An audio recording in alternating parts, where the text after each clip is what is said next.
नमस्कार। भगवान कृष्ण ने गीता में कहा है कि कर्मों का फल हमें ज़रूर मिलता है और हमें कर्म पर ध्यान देना चाहिए, फल पर नहीं। और वो भी इसीलिए कहा गया है क्योंकि हम जैसे कर्म करेंगे वैसा ही हमें फल मिलेगा। और यदि इसे कहानी से समझा जाए तो हमें उस हिरण की कहानी को याद करना चाहिए जो जंगल में रहता था और सबकी मदद करता था। एक दिन जब वो अपने घर लौट रहा था तो रास्ते में एक शिकारी मिल गया। शिकारी ने उस हिरण को पकड़ने के सारे इंतजाम कर रखे थे। सामने की ओर उसने जाल लगाया हुआ था, पीछे की ओर उसने आग लगा दी थी, दाईं ओर वो खुद तीर कमान लिए खड़ा था और बाईं ओर से उसने अपना शिकारी कुत्ता छोड़ दिया था।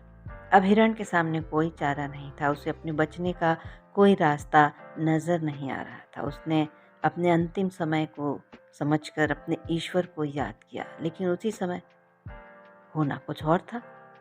जहाँ शिकारी खड़ा था वहीं पर एक सांप का बिल था। सांप बिल से बाहर निकला और उसने शिकारी के पैर में काट लिया।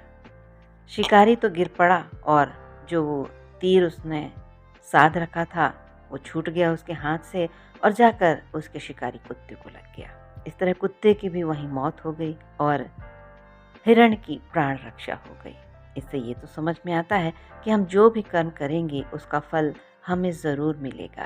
तो याद रखिए, जब ज़िंदगी हंसाए तो समझना चाहिए कि हमें अपने कर्मों का फल मिल रहा है, और जब ज़िंदगी रुलाए तो ये समझना चाहिए कि अच्छे कर्म करने का समय आ गया है।